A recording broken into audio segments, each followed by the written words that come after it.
करते हो तो वो पेशेंट को एक पॉजिटिव इन्वायरमेंट प्रोवाइड करता है, ठीक है। और बेड मेकिंग के दौरान आप एक पिलो यूज़ कर सकते हो जो कि पेशेंट को सपोर्ट प्रोवाइड करता है, ठीक है। और बेड मेकिंग इसलिए भी करते हैं कि पेशेंट बहुत लंबे समय तक बेड सोर्स को प्रिवेंट करने के लिए करते हैं, ठीक है। बेड सोर्स क्या होता है पता है? किसी को पता है बेड सोर्स Problems. क्या होता है? It's just like to be a problems created after positioning in a same way. लंबे समय लंबे तक समय भी तक हो long जाते time. हैं। बेड सोर्स क्या होता है ना कि अगर कोई पेशेंट बहुत ही लंबे समय तक बेड पे रहता है, ठीक है, तो उसको क्या होता है कि प्रेशर पड़ने के कारण जो एरिया आपका बेड के कांटेक्ट में, ठीक है, तो उसमें एक प्रेशर क्रिएट होता है जो कि स्किन को हार्म करता है। तो उसको प्रिवेंट करने के लिए हम लोग बेड मेकिंग करते हैं, ठीक है। और बेड मेकिंग के दौरान ये भी कर सकते हैं अगर पेशेंट बहुत ज़्यादा हैवी है, ठीक है, या बहुत ज़्यादा बीमार है, वो खुद से मतलब उसको किसी का ज़रूरत है, तो आप या तो पेशेंट के रिलेटिव्स का हेल्प ले सकते हैं, या अगर कोई दूसरी मतलब आपके हैं नर्सेस वगैरह तो आप उनका हेल्प ले सकते हैं, ठीक है। अब बताती हूँ मैं कि बेड मेकिंग एक्चुअली में करते क्या है। बेड मेकिंग में क्या करते हैं? बेड मेकिंग क्या होता है कि bed making is a process in that to keep the bed clean, neat and tidy, ठीक है। बेड को एकदम क्लीन रखते हैं, साफ सुथरा। उसको क्यों क्लीन रखते हैं? It keep ready for the admission purpose के लिए, किसी भी पेशेंट का एडमिशन हो उस चीज़ के लिए आपको रखना है, ठीक है। एक हो गया आपका एडमिशन पर्पज के लिए, ट्रीटमेंट पर्पज के लिए हो गया आपका। अगर पेशेंट का एग्जामिनेशन करना है, ठीक है, जैसे कि कोई स्कल्टेशन वगैरह करते हैं तो उसको बेड पे लेटा के करते हैं, तो उस पर्पज के लिए भी हम लोग रखते हैं, ठीक है। और ट्रीटमेंट पर्पज के लिए, और एक कंफर्ट तो प्रोवाइड करते हैं, ठीक है। यहाँ तक आ गया समझ में? पूछूंगी भी पर्पज।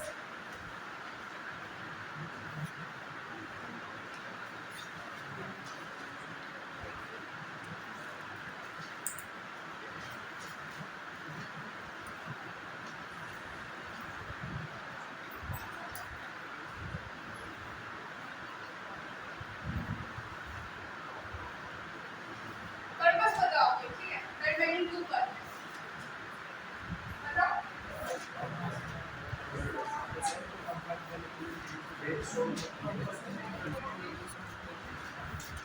ये भी सही।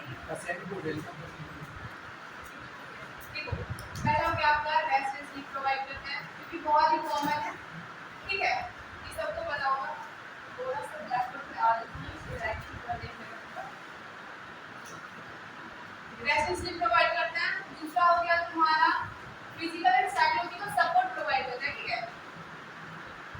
Physical and psychological support provide करते हैं।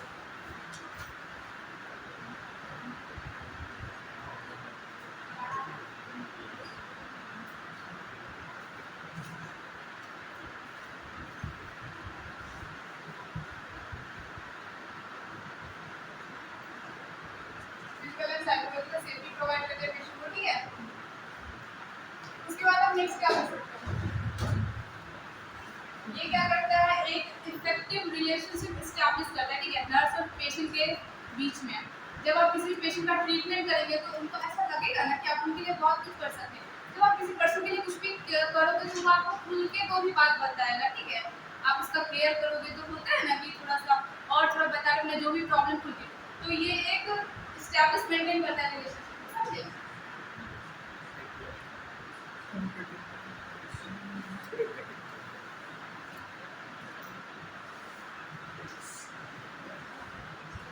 Establish A effective relationship between nurse and patient, ठीक है।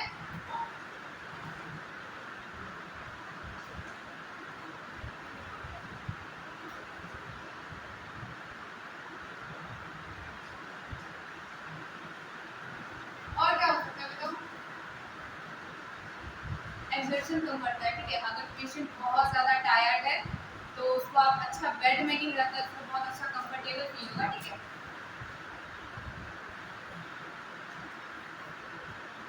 To reduce exertion of the patient, tiredness कम करता है, ठीक है।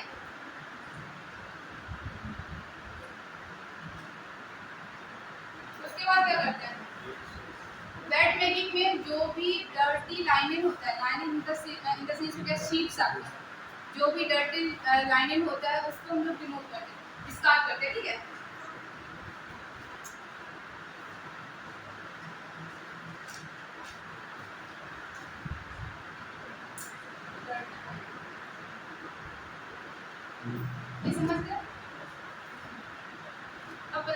बता रही हूँ कि बेड मेकिंग में हम लोग को क्या क्या प्रिकॉशंस यूज करना है। प्रिकॉशंस क्या क्या यूज करना है? पहला प्रिकॉशंस आपका हो गया कि the uniform of the nurse should not be touch on the bed. Bed में टच नहीं होना चाहिए, आपका यूनिफॉर्म बेड में टच नहीं होना चाहिए, ठीक है। Keep a distance between the bed and your uniform, okay. Uniform और बेड के बीच में एक डिस्टेंस आपको मेंटेन रखना है। आपका यूनिफॉर्म बेड में टच नहीं होना चाहिए, इससे क्या होता है कि इन्फेक्शन स्प्रेड होता है, आपको इस चीज़ को मेंटेन रखना है, ठीक है। और दूसरा होगा कि जो भी डिस्कार्ड लाइनें है, जो भी डर्टी लाइनें हैं, उसको आपको फ्लोर पे इधर उधर नहीं रखना है, ठीक है। क्योंकि ऑलरेडी वो किसी मतलब ऑलरेडी वो गंदा है, फिर फ्लोर गंदा, फिर पता चला आसपास का एनवायरनमेंट गंदा हो गया, ठीक है। तो उस चीज़ को अवॉइड करना है। तीसरा हो गया कि जिस टाइम आप लाइनिंग जो शीट्स होता है उसको रिमूव कीजिए। ये सब मैं प्रिकॉशंस बता रही हूँ, क्या क्या चीज़ का ख्याल रखना है।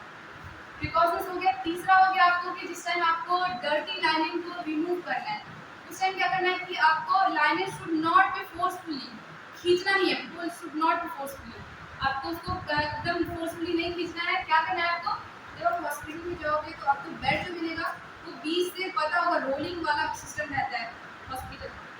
कभी गए नहीं हॉस्पिटल, ठीक है, कोई बात नहीं, अभी ड्यूटी पड़ेगा।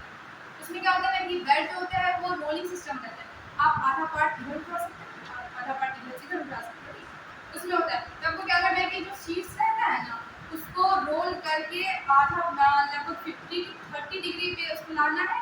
उसके बाद जब वो लूज हो जाएगा शीट्स देन उसको रिमूव करना है। अब ऐसा नहीं कि वो नीचे ही है, उसको खींच रहे हैं तो फट जाएगा, उसका आपको ख्याल रखना है। उसके बाद आपको बेसिक प्रिंसिपल्स क्या क्या है, ठीक है। बेसिक प्रिंसिपल्स हो गया कि बेड मेकिंग आपको इस तरीके से करना है कि आपको बहुत ही कम आपका एनर्जी बेड मेकिंग में यूज हो, नहीं तो फिर और बहुत ही कम टाइम यूज हो, बहुत ही कम टाइम यूज हो और बहुत ही कम एनर्जी आपका यूज हो, ताकि आप एग्जॉर्शन आपको नहीं हो। नहीं तो फिर आप पेशेंट का आप खुद थके रहोगे तो पेशेंट को कितना केयर कर पाओगे, ठीक है। तो इस चीज़ का आपको ख्याल रखना है कि बहुत ही कम टाइम यूज हो, बहुत ही कम आपका एनर्जी यूज हो, ओके, ठीक है। और दूसरी बात हो गया कि आपको बेड मेकिंग के दौरान बॉडी मूवमेंट अच्छा रखना है, ठीक है। बॉडी मूवमेंट अच्छा रखना है। और जितना भी मैं बताऊंगी प्रोसीजर लैब में जाके, ठीक है, तो जितना भी प्रोसीजर है उसको पर्पसफुली करना है। ये नहीं कि मतलब जल्दी जल्दी से डाल दिए, ठीक है, और पता चला एकदम काम निपटा। हाँ, लेकिन एक बात और है कि ये सारा चीज़ इसलिए भी याद रखो क्योंकि तुम लोग को पूछेगा थ्योरेटिकल, प्रैक्टिकल इतना नहीं होता, मुझे हॉस्पिटल में इतना मिलता है, बस हम ऐसे बता रहे हैं। थ्योरेटिकल सबको याद रखो क्योंकि तुम लोग एग्जाम में आ सकते हैं, ठीक है। उसके बाद और दूसरा हो गया बेसिक प्रिंसिपल में कि आपको जो भी बेड मेकिंग का प्रोसीजर करना है, सारा जो आर्टिकल्स उसको आपको अरेंज करके एक साइड में रखना है। ऐसा नहीं कि मतलब एक अभी ले आए एक बाद में ले आए, दौड़ है लाद है दौड़ है, ऐसा नहीं करना, सब कुछ एक जगह अरेंज करना। और एक प्रिंसिपल्स हो गया आपको बेड सोर्स को प्रिवेंट करता है, ठीक है। और जो भी आपका डर्टी लाइनर है उसको एक डर्टी इस गार्डन लाइनर बॉक्स आता है, ठीक है, डर्टी वाला देखोगे जाओ हॉस्पिटल तक, ठीक है, वो जस्ट लाइक डस्टबिन टाइप का रहता है, लेकिन उसमें यही होता है कि जो भी डर्टी लाइनर होता है उसको वहाँ पे रखना है, ठीक है। और फिर उसको बाद में सफाई के लिए यूज़ किया जाता है, ठीक है, सफाई करके देन उसको यूज़ किया जाता है। और उसके बाद प्रिंसिपल्स क्या क्या हो गया आपका बेड मेकिंग के बाद और उससे पहले, आफ्टर बिफोर दोनों टाइम आपको हैंड वॉश करना है, ठीक है, ये हैंड वॉश मस्ट है आपका। और उसके बाद किसी भी पेशेंट के लाइन को डर्टी लाइन को टच करना है देन उसमें भी आपको हैंड वॉश करना है, ठीक है। उसके बाद जो डर्टी लाइनें हैं उसको यूनिफॉर्म से दूर आपको प्रोसीजर के टाइम में भी रखना है। और जो भी डर्टी लाइन को आप डिस्कार्ड कर रहे हो उसको रिमूव कर रहे हो बेड से, देन उस टाइम भी आपको उससे डिस्टेंस मेंटेन रखना है। और एक पेशेंट का लाइन में जो होता है ना सीट्स दूसरे पे नहीं रखना है, वो भी इन्फेक्शन को स्प्रे हो जाएगा। और being a health care provider आप लोग को इन्फेक्शन को प्रिवेंट करना है, ना कि स्प्रे करना। Okay, types of bed bed I will fix करूँगा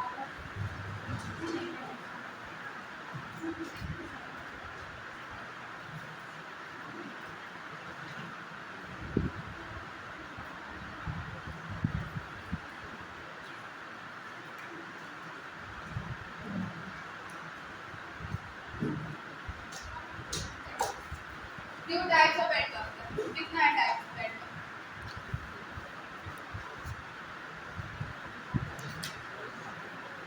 जान तो उसका बोलो या बेड में कितना हो गया ना तुम लोगों दो टाइप का होता है, एक सिंपल एक स्पेशल। ठीक है, सिंपल बताओ क्या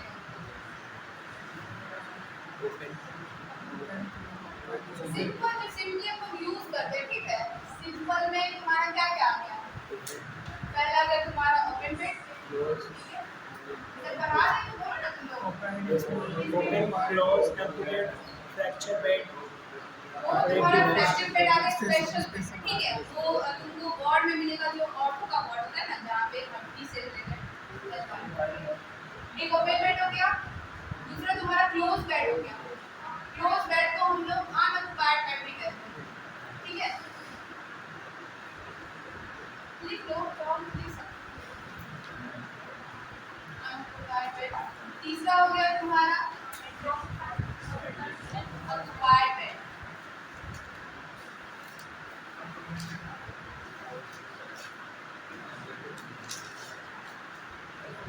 ठीक है, ये देखो।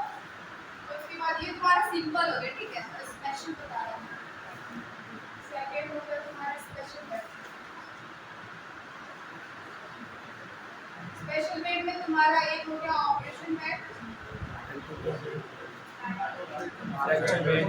दूसरा क्या हो गया? आगे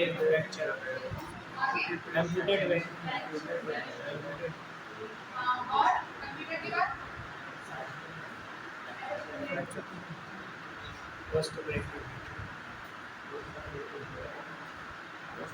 बोलो फ्रैक्चर बेड।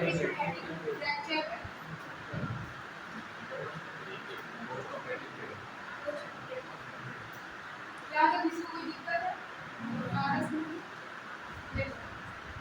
ओपन बेड हम लोग इसलिए यूज करते हैं, ओपन बेड के टाइम में तुम्हारा पेशेंट का एडमिशन हो चुका होता है, वो जस्ट बेड पे जाने वाला होता है। ठीक है, इसलिए इसको ओपन बेड कहते हैं। और इसको हम लोग मैं बताऊंगी ठीक है प्रोसीजर वहाँ पे कि क्या डिफरेंस है ओपन और क्लोज में। बस तुम इतना जानो कि ओपन बेड इसलिए हम लोग यूज करते हैं कि जस्ट पेशेंट का एडमिशन होने वाला रहता है। ठीक है, और ये जो क्लोज बेड रहता है इसको अनऑक्युपाइड बेड कहते हैं। ये फ्यूचर के लिए हम लोग प्रिपेयर करके रखते हैं फ्यूचर में कि अगर कोई पेशेंट का एडमिशन होगा देन वो इस पे आएगा। ठीक, उसके बाद ऑक्युपाइड बेड में ऑलरेडी तुम्हारा पेशेंट है। और देखो ऑपरेशन बेड हम लोग कब प्रिपेयर करते हैं? जो पोस्ट ऑपरेटिव पेशेंट होता है ना, जस्ट उसका ऑपरेशन हो गया हुआ रहता है, वैसे पेशेंट के लिए हम लोग ऑपरेशन बेड रेडी करते हैं। और जो कार्डियक बेड होता है वो कार्डियक पेशेंट के लिए यूज करते हैं। ये बेड जो होता है स्पेशल अरेंजमेंट के साथ प्रिपेयर किया जाता है। और इस बेड में जो पेशेंट होता है वो फॉरवर्ड पोजीशन में रहता है। फॉरवर्ड पोजीशन क्या होता है? 40 to 60 degree angle.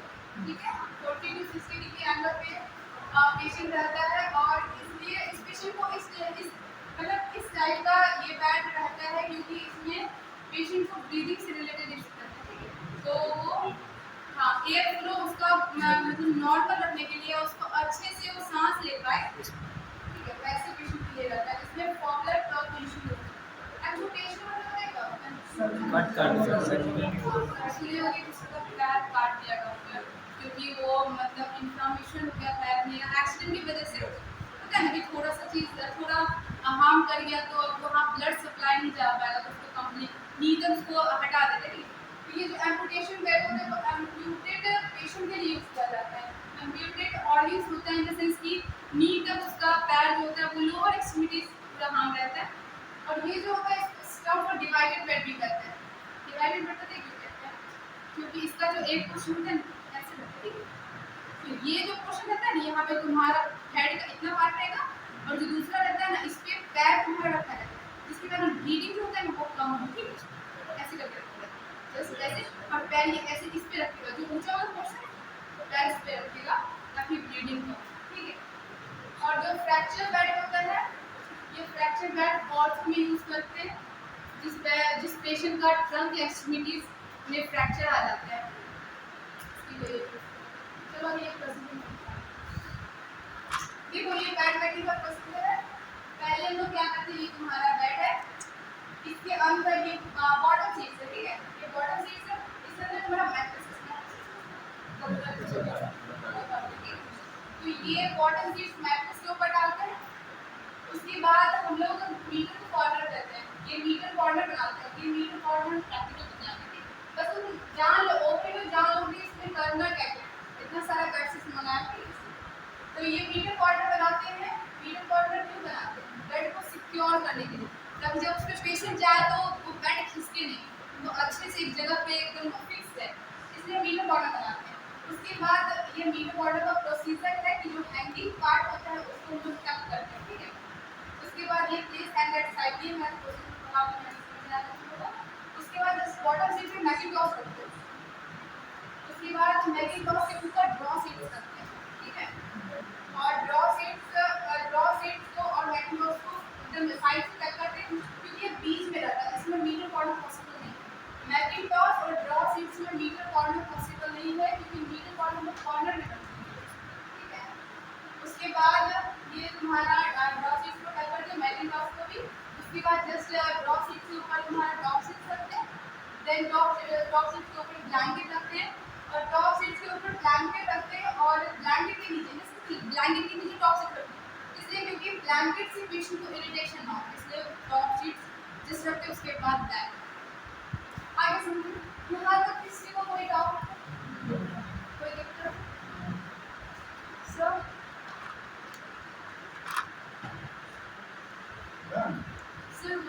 demonstration lab. So basically the nature of always coordinating with the patient.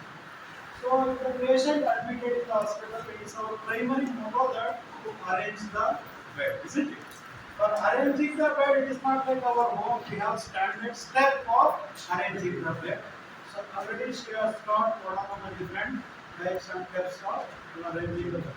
Similarly, we have types of bed: simple bed, open bed, closed bed, non-occupied bed. And similarly, if we come to the special bed, again we have some different type of bed, like operation bed, cardiac bed, amputation bed, fraction bed. So like that we have different. So all thing is not possible to show effectively here, but till to her knowledge.